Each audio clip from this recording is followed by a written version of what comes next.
ঢাকায় ছিলাম না, এসে আমি প্রথম এই সিনেমাটাই দেখলাম। আমার মনে হচ্ছে এটাই বেস্ট হবে। এটা আমার দ্বিতীয়বারের মতন কাজল রেখা দেখা, সো ওভারঅল কাহিনীটা আমি জানি।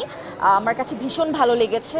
পুরো সিনেমাটা জুড়েই থাকে না যে কোনো জায়গাতে বোরিং লাগেনি বা মনে হয়নি একটাবারের জন্য যে বের হয়ে যায়। আর যেভাবে প্রেজেন্টেশনটা হয়েছে আমার কাছে মনে হয়েছে যে এটা বড়দের পাশাপাশি ছোটদের জন্য দেখার উপযোগী একটা মুভি, যেটা এই মুহূর্তে আসলে খুব দরকার। কাজল রেখা আমার কাছে এখন পর্যন্ত, যেহেতু ইন্টারভেল চলছে, এখন পর্যন্ত এটা একটা পিওর বাংলা সিনেমাই আমার কাছে লাগছে আর কি। এটা অসাধারণ একটা মুভি, সব কিছু ওভারঅল অনেক ভালো লাগছে। সিনেমাটোগ্রাফি খুব ভালো, তারপর ক্যামেরা ওয়ার্ক, আমি স্পেশালি বলবো যে ক্যামেরা ওয়ার্ক অনেক ভালো ছিল। সবার ইকুয়ালি অভিনয় অনেক ভালো ছিল, অসাধারণ লেগেছে। ওভারঅল এক্সেলেন্ট একটা মুভি, আর ফ্যামিলি নিয়ে দেখার মতো অবভিয়াসলি। স্পেশালি আমি গিয়াস স্যারের মুভি দেখার জন্যই এসেছি, কারণ তার মুভি মানেই হচ্ছে স্পেশাল কিছু, নতুন কিছু থাকে সব সময়।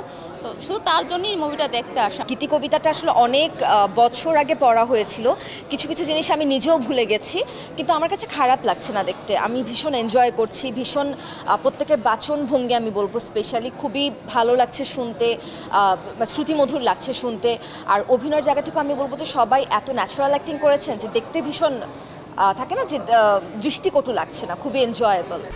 1, 2, 3 ঢাকায় জমি জিতে নিন 100% ক্যাশব্যাক সহ 20 কোটি টাকার পুরস্কার।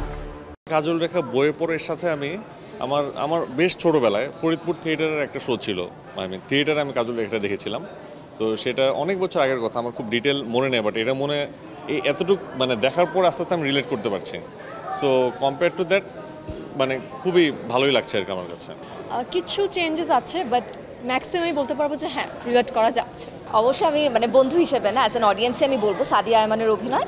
অ্যাপার্ট ফ্রম দিস আমি যদি সিনিয়র ক্যাটাগরি থেকে বলি তাহলে বলবো মিথিলা আপু যখনই স্ক্রিনে এসেছেন ওনার প্রত্যেকটা এক্সপ্রেশনই কোনো না কোনো অনুভূতির সৃষ্টি করেছে। কখনো রাগ লেগেছে, কখনো বিরক্ত হয়েছি, কখনো হেসেছি।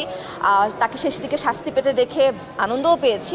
সো একটা চরিত্র যখন একটা মানুষের মনে বিভিন্ন ধরনের অনুভূতি সৃষ্টি করে, আমার কাছে মনে হয় তখন চরিত্রটা সার্থক হয়ে যায়। তো এখানে সবাই যেহেতু খুবই অভিনেতা, সবাই যার যার চরিত্র খুব চমৎকারভাবেই ফুটে উঠেছে আর কি। যেখানে 500 চরিত্রে যারা অভিনয় করেছে তারাও আসলে এত ভালো করেছে। আমি অডিয়েন্স হিসেবে বলবো আমার কাছে ওভারঅল সব কিছু একদম পারফেক্ট লেগেছে, কোনো কিছু কম বেশি। আমার মনে হচ্ছে গানটা বেশি হওয়ার কারণে মনে হচ্ছে আরও বেশি ভালো লাগছে, যেহেতু প্রত্যেকটা সিনের সাথে ম্যাচ করে গানগুলো দেওয়া হচ্ছে। যেমন একটু আগে দেখলাম যে বাবা মেয়েকে বনবাসে নিয়ে যাচ্ছে, তখন গানের চেঞ্জেস, জিনিসটা খুব পারফেক্ট হয়েছে। জিনিসটা কোনো দিক দিয়েই খারাপ লাগছে না কিংবা বোর করছে না। মন্দিরের জন্য আমি ওয়েট করছি টু বি অনেস্ট, এখন পর্যন্ত তারটাই। আর হচ্ছে যে নায়িকার যে বাবাটা, তার নামটা আমি সঠিক সরি, বাট তার অভিনয়টা খুবই সুন্দর ছিল। অ্যাজ আ ফাদার সে যে তার মেয়েটাকে বনবাসে রেখে আসলো, আমার ভালো লেগেছে। ওভারঅল সব পুরোটা মুভিটাই খুব ভালো লেগেছে।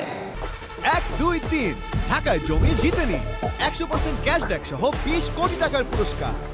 সাদিয়া বা কাজল রেখা আমি বলি, সাদিয়া এবং মন্দির আপু দুজনেই যখন ক্যামেরার সামনে এসেছেন, তাদের সেই দুঃখ বা যন্ত্রণার জায়গাটাতে যেমন একটু মন খারাপ হয়েছে, ঠিক তেমনি কাকন দাসী বা মিথিলা আপু যখন এসেছেন তখন মনে হয়েছে যে না, ক্যারেক্টারটার সাথে আসলে জাস্টিস করা হয়েছে এবং দুটো ক্যারেক্টারের সাথে খুব সুন্দরভাবে থাকে না ব্যালেন্সের একটা বিষয়, ব্যালেন্সিং হয়েছে।